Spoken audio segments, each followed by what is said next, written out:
Brought to you by 5paisa.com. Investing made easy and rewarding. Download the app now. नमस्कार, आप देख रहे हैं बिस्तक। मैं हूं रजत देवगन। आज भारतीय बाजारों में एक दायरे में कामकाज हुआ। अगर ग्लोबल क्यूज देखते तो पिछले सत्र में अमेरिकन मार्केट्स 1.5% से 2% की छलांग लगा गए थे और 7 से 8 हफ्तों की गिरावट थमती हुई नजर आई थी। लेकिन आज नैस्डैक फ्यूचर्स लाल निशान में कर रहे थे कामकाज, तो कहीं ना कहीं टेंशन पैदा हो रही थी और एशियाई बाजारों का मूड माहौल भी थोड़ा बिखरा नजर आ रहा था, दबाव के साथ कामकाज हो रहा था।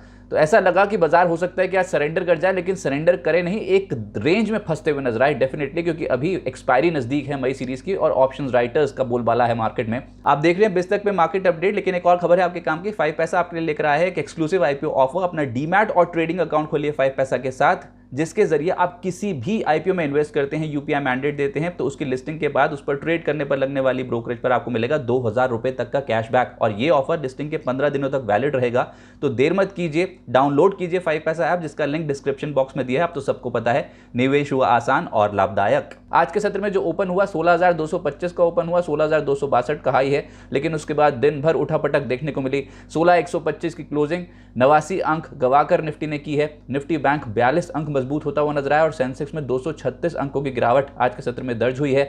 एडवांस डिक्लाइंस 18 शेयर निफ्टी के हरे निशान में और 32 शेयर्स लाल निशान में बंद हुए, लेकिन जो चढ़ गया वो था डॉक्टर रेड्डी। आज के सत्र में 0.25% का उछाल देखने को मिला। एचडीएफसी लगभग 0.2% उछला। कोटक बैंक 1.5% से ज्यादा उछला। पावर ग्रिड एचडीएफसी बैंक में आज निचले सिरों से लौटी है खरीदारी। और जो गिरावट देखने को मिली कंसेक्यूटिवली सेकंड ट्रेडिंग सेशन में, डिविस लैब्स स्टॉक में ताबड़तोड़ बिकवाली हुई है पिछले सत्र में भी और आज के सत्र में भी। आज 6% ढेर हो गया। टेक महिंद्रा 4% लुढ़का। ग्रासिम, एचयूएल, हिंडाल्को आज बाजार पर दबाव डाल रहे थे और यहां पर लगभग 3% से 4% की गिरावट देखने को मिली। सेक्टर स्पेसिफिक गिरावट वाले सेक्टर ज्यादा नजर आएंगे आपको। मीडिया ये पहला तबका था जो आज के सत्र में कमजोर हुआ, जिसमें पीवीआर 6.5% टूट गया। आइनॉक्स लेजर 6%, 6.5% का गोता लगा गया। सारेगामा, सन टीवी, हैथवे और टीवी 18 ब्रॉडकास्ट में 2% से 3% नेगेटिव रुझान देखने को मिला। आईटी स्टॉक्स में आज दबाव देखने को मिला, जिसमें टेक महिंद्रा 4% टूटा, एलएनटी इन्फोटेक 3% से ज्यादा टूटा, Coforge, Mindtree, HCL technologies, emphasis, Infosys 1.5% से 3% का डेंट पड़ गया और कल के सत्र में यही स्टॉक्स थे एक्टिव, आज सरेंडर कर गए। फार्मा और हेल्थ केयर, जिसमें गिरावट की लीडरशिप संभाली है डिविस लैब्स ने, पिछले सत्र में भी जबरदस्त पिटाई हुई थी 9.5% की और आज के सत्र में भी 6% से ज्यादा लुढ़क गया। मेट्रोपोलिस 4% टूटा। फाइजर, ग्लैंड फार्मा और बिंदो फार्मा 3.5% कमजोर होते हुए नजर आए। ग्लेनमार्क, बायोकॉन, ल्यूपिन जैसे स्टॉक्स 2.5% हल्के होते हुए नजर आए। एफएमसीजी कल बहुत एक्टिव थे ये स्टॉक्स, लेकिन आज जो टूटा तो वो था एचयूएल, 3% दिग्गज कंपनी टूटी है। इसके अलावा कोलगेट 2% टूटा। टाटा कंज्यूमर 0.2% नीचे। Procter and Gamble, hygiene and health care लगभग 1.5% टूटा। मैकडॉवेल और आईटीसी जैसे स्टॉक्स भी 1.25% कमजोर होते हुए नजर आए। मेटल्स यहाँ तो खैर स्ट्रक्चरल डैमेज है, कल के सत्र में तो बिकवाली बहुत हावी थी, लेकिन आज उतना नहीं टूटे। फिर भी जो सबसे ज़्यादा टूटे थे वो थे जेएसएल हिसार 5% नीचे। वेल्सपन कॉप 5% टूट गया। हिंडाल्को 3% नीचे बंद हुआ है। Tata steel, Hindustan zinc, JSW steel और एनएमडीसी जैसे स्टॉक 1% से 0.2% का गोता लगा गए। कुछ संभालने की कोशिश कर रहे थे फाइनेंशियल्स और उसमें भी एचडीएफसी ग्रुप समूह के स्टॉक्स में सरप्राइज मूव था आज के सत्र में। एचडीएफसी 0.2% ऊपर बंद हुआ है। एचडीएफसी बैंक, एचडीएफसी लाइफ 0.1% से 1% मजबूत हुए हैं और इसके अलावा कोटक बैंक 1.5% ऊपर बंद हुआ और एसबीआई में हल्की चाल पॉजिटिव बनती हुई नजर आई।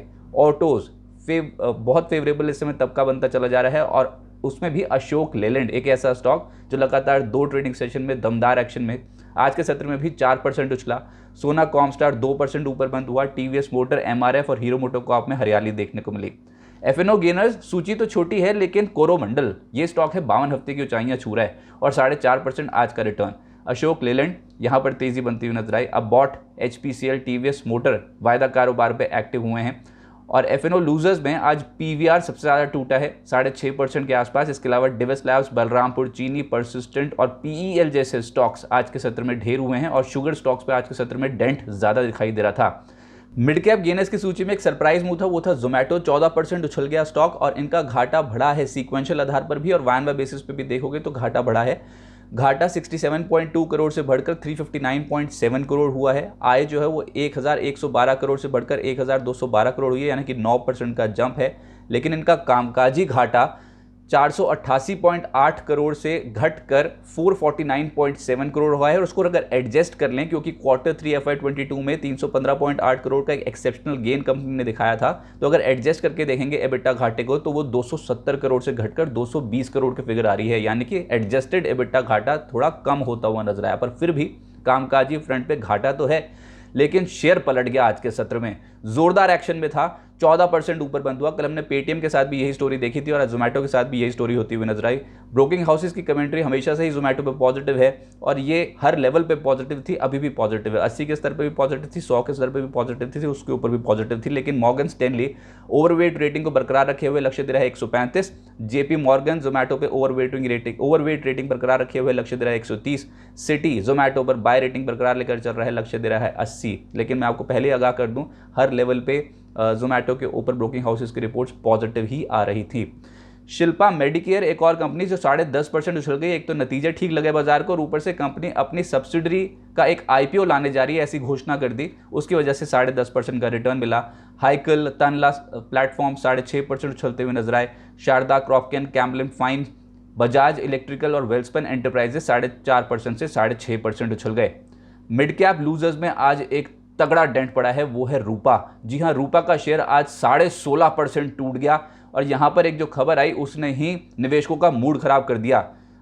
मैनेजमेंट एग्जिट हुआ है जिसमें सीईओ और सीएफओ दोनों ने ही अपने पद से इस्तीफा दे दिया। दिनेश कुमार लोधा जो कि सीईओ हैं उन्होंने अपने पद से इस्तीफा दिया और साथ साथ रमेश अग्रवाल जो कि चीफ फाइनेंशियल ऑफिसर हैं उन्होंने भी अपने पद से इस्तीफा दे दिया और कंपनी ने ये दोनों ही रेजिग्नेशंस मंजूर कर लिए। 31 मई से ये अपने कार्यभार से मुक्त हो जाएंगे। लेकिन रमेश अग्रवाल फिलहाल होल टाइम डायरेक्टर बने रहेंगे। 1 जून 2022 से सुमित खोवाला नए सीएफओ बन जाएंगे। लेकिन ये जो एग्जिट की खबर आई थी, मैनेजमेंट एग्जिट और टॉप मोस्ट पोजीशन हैं सीएफओ और सीईओ, तो उसके बाद शेयर तो जो टूटा आज के सत्र में, इनफैक्ट लगभग तय ही था, बाजार खुलने से पहले ही खबर आ गई थी, लगभग तय था कि आज रूपा की तो हालत होने वाली है खराब। ऊपर से नतीजे भी खराब। मुनाफा जो है वो 65.9 करोड़ से घटकर 49.3 करोड़ पहुंचता हुआ नजर आया। 25% का डेंट यहां पर है। Q4 में आय जो है वो 454 करोड़ से बढ़कर 455.5 करोड़ जरूर दिखाई देगी आपको, लेकिन इनके कामकाजी फ्रंट पे ही नतीजे कमजोर हैं। 18% का डेंट पड़ा है इनके एबिटा में। 74.2 करोड़ का आंकड़ा दर्ज किया है और मार्जिन पिक्चर बिगड़ गई, 20% से घटकर 16.3% के मार्जिन पोस्ट किए हैं। रूपा का शेयर 16.5% नीचे बंद हुआ। और कुछ स्टॉक्स जो मिड कैप लूजर्स की श्रेणी में थे उसमें था तमिलनाडु पेट्रो 3.5% लुढ़क गया। एक्रिसल 8% से ज़्यादा लुढ़क गया। थॉमस कुक दालमिया शुगर 8% लुढ़कते हुए नजर आए। गोदावरी पावर एंड इस्पात 8% टूट गया। इक्विटास बैंक, गुजरात एल्कलीज और KRBL ये कुछ ऐसे स्टॉक्स थे जहां पर 7% से 7.5% का डेंट पड़ा है। 52 हफ्ते की ऊंचाई देखने जाएंगे तो 2 स्टॉक्स दिखेंगे आपको आज के सत्र में, जो थे कोरोमंडल इंटरनेशनल जो लगभग 4.5% आज भी उछला है और ईज माई ट्रिप, इस स्टॉक में भी 52 हफ्ते की ऊंचाई देखने को मिली।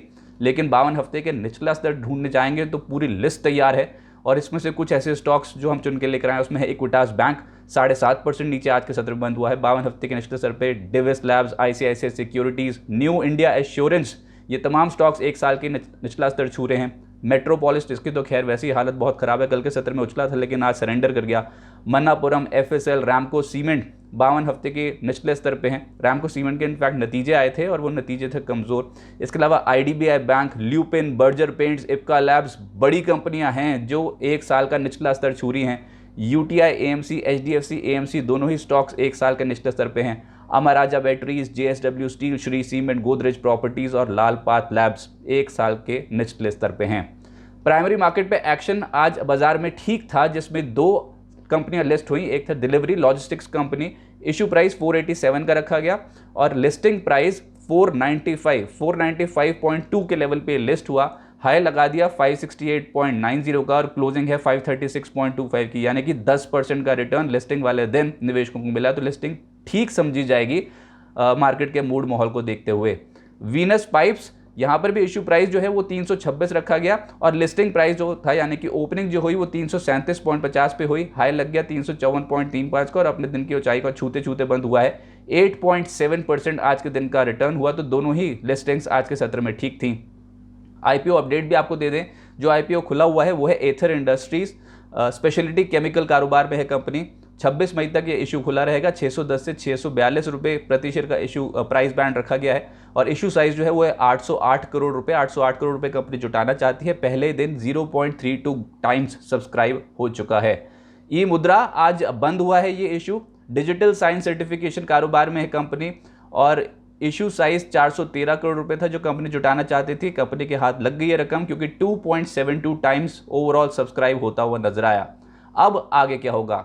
देखिए, गुरुवार को तो बई वायदा एक्सपायरी है, उससे पहले एक रेंज में फंसते हुए नजर आएंगे, ये डेफिनेट है, क्योंकि ऑप्शंस राइटर्स की अब सीरीज होती चली जा रही है। आज आप देखेंगे दोनों तरफा बाजार पर चाल देखने को मिली थी। हाँ, बीयर्स थोड़ा जीत गए लेटर हाफ में, लेकिन बाजार पे बहुत ही रेंज में कामकाज हो रहा था और दोनों तरफा चाल देखने को मिल रही थी। तो ऐसी मार्केट ऑप्शन राइटर्स के लिए बिल्कुल आइडियल होती है। इंपॉर्टेंट मैक्रो डेटा आना है और यूएस मार्केट्स फोकस में है। 25 मई को एफओएमसी की पिछली बैठक के मिनट्स जारी होंगे। 26 मई को अमेरिका के Q1 जीडीपी आंकड़े आने हैं, अनुमान -1.4% का है और 26 मई को ही बैंक ऑफ कोरिया ब्याज दरों पर पॉलिसी बैठक करने जा रहा है। और Korea Asian economy 4th largest Asian economy है, तो देखना होगा कि बैंक ऑफ कोरिया क्या फैसला लेता है। और यहाँ पर भी एक्सपेक्टेशन यही है कि ब्याज दरों में इजाफा देखने को मिलेगा। इन्फ्लेशन यहाँ पर भी बहुत ज़्यादा है।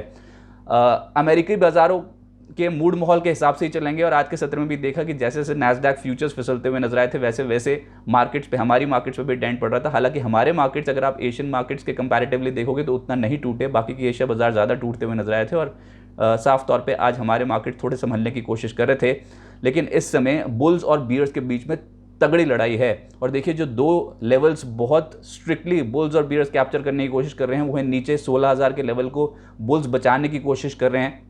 16,000 16,100 वायदा कारोबार के हिसाब से भी बहुत इंपॉर्टेंट एक सपोर्ट निकल के आता है और बियर्स ऊपरी स्तरों पर नहीं ले जाना चाहते बाजार को और वो 16,400 16,500 के आसपास कोशिश कर रहे हैं, अटेम्प्ट कर रहे हैं कि बाजार किसी ना किसी तरीके से रुक जाए। ये साफ तौर पे वायदा कारोबार के आंकड़े बता रहे हैं। अब देखते हैं किस साइड रेंज ब्रेकआउट होता है, लेकिन ये रेंज धीरे धीरे स्क्वीज होती चली जाएगी और कहीं ना कहीं तो ब्रेकआउट आना लगभग तय है। तो बाजार में इस समय तो दायरे में ही कामकाज होगा, राइटर्स का बोलबाला रहेगा, लेकिन हाँ, अंतर्राष्ट्रीय क्यूज जो है वो बाजार पे एक बड़ा इंपैक्ट डालेंगे।